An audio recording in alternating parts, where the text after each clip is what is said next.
Okay तो आज मैं बात करने वाला हूँ नेटफ्लिक्स की काफ़ी पॉपुलर महाबजट वाली एक सीरीज के बारे में जिसका नेम है द विचर। नाम तो सुना ही होगा, रिव्यू की जरूरत तो है नहीं, काफ़ी टाइम पहले सीजन 1 आया था, बट फिर भी हल्का फुल्का बता देता हूँ। तो सीरीज कतई जहर है, ऑब्वियसली मैं कतई जहर सीरीज पे वीडियोस बनाता हूँ।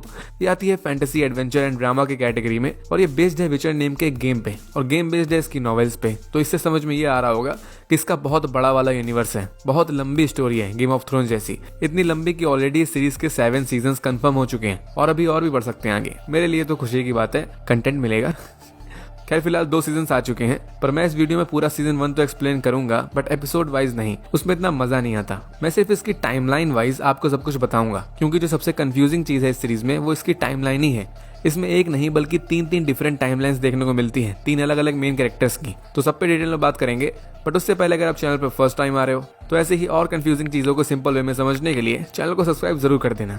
सो let's start and you all just have to sit down, keep calm and listen to me.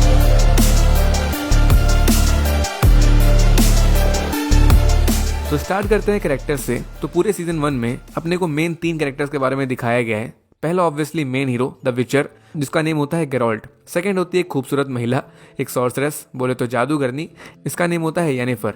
And third होती है एक लड़की, एक राजकुमारी, जिसकी डेस्टिनी जुड़ी होती है विचर से, इसका नेम होता है सिरेला। प्यार से इसको सिरी बोलते हैं, आईफोन वाली नहीं।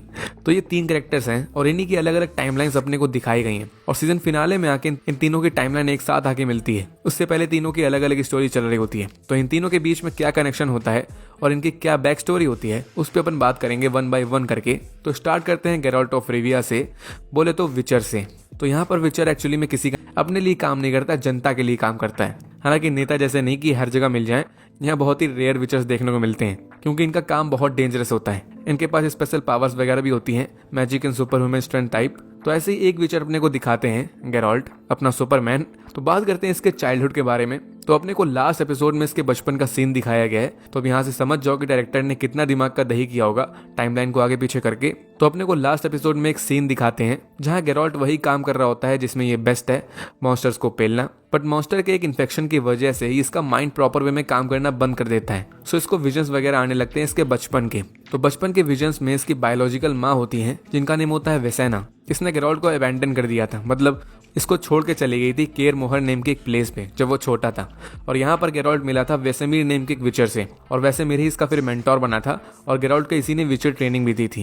ये वेसेमीर अपने को सीजन 1 में नहीं दिखाया गया, बस इसके बारे में हम लोगों को बताया गया है। हालांकि अभी कुछ टाइम पहले एक विचर की एनिमेटेड फिल्म आई थी, उसमें अपने को वेसेमीर की स्टोरी दिखने को मिली थी। मेन कैरेक्टर में वेसेमीर था, जहाँ अपने को पता चला था कि विचर बनने की ट्रेनिंग छोटे से ही स्टार्ट हो जाती है। बहुत बच्चे विचर बनने आते हैं जिसमें एक गेरोल्ट भी होता है, बट ये ट्रेनिंग बहुत ज्यादा वाली हार्ड होती है। सिर्फ 10 में से 2 या 3 बच्चे ट्रेनिंग पास कर पाते हैं, या फिर बोल सकते हो सर्वाइव कर पाते हैं, क्योंकि जो सर्वाइव नहीं कर पाते वो लिटरली मर जाते हैं, इतना ज्यादा हार्ड होती है। लेकिन किसी तरह अपना गेरोल्ट सर्वाइव कर जाता है ऑब्वियसली।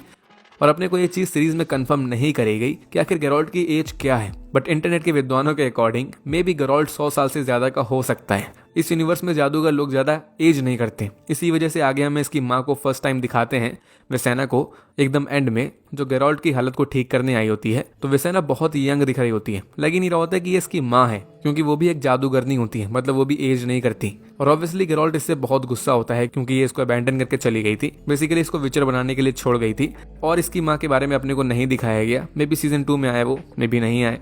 खैर ये थी बैक स्टोरी अपने विचर की, बोले तो गेरोल्ट की।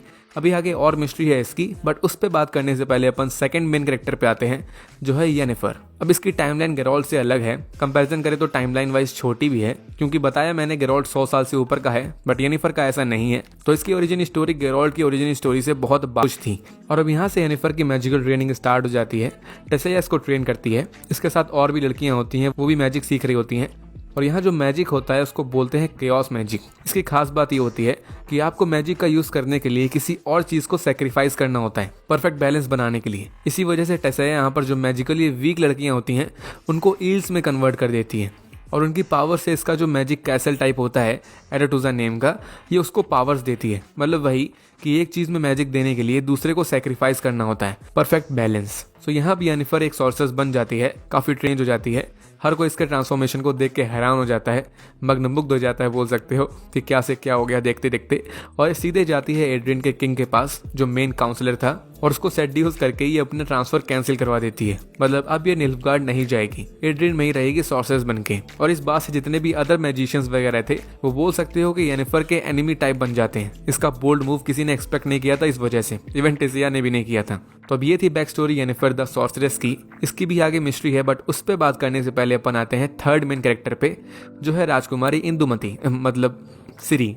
तो अब लग रहा होगा कि इसकी क्या ही ओरिजिन होगी, क्या ही बैक स्टोरी होगी इसकी। छोटी सी तो है, कल की पैदा हुई लड़की बट ऐसा नहीं है। एक्चुअली में ये सिरी यही मेन सेंटर है इस पूरे सीजन 1 की। ऐसा कोई एपिसोड नहीं होगा जहां हम लोगों ने, क्योंकि वो बंदा कोई मॉन्स्टर नहीं होता, उसको श्राप मिला होता है मॉन्स्टर बनने का। और यहाँ एक टर्म सामने आता है जिसको बोलते हैं लॉ ऑफ सरप्राइज। इसका मतलब बेसिकली प्रॉमिस ही होता है एक तरीके से। जैसे आपने मेरी अगर जान बचाई तो बदले में आप मुझसे कुछ भी मांग सकते हैं और वो पूरा करना पड़ेगा। इसको लॉ ऑफ सरप्राइज बोलते हैं यहाँ पर। बस थोड़ा और ड्रामेटिक हो जाता है ये, जैसे इस प्रॉमिस को कोई टाल नहीं सकता, ये एक डेस्टिनी बन जाती है। मतलब अगर प्रॉमिस कर लिया तो वो हो के ही रहेगा। सो यहाँ उस मॉन्स्टर टाइप बंदे ने बहुत टाइम पहले रानी कैलेंथी के हस्बैंड की जान बचाई थी। सो बदले में इसने लॉ ऑफ सरप्राइज मांगा था, मतलब उनकी बेटी का हाथ, और इसकी डेस्टिनी बन गई थी।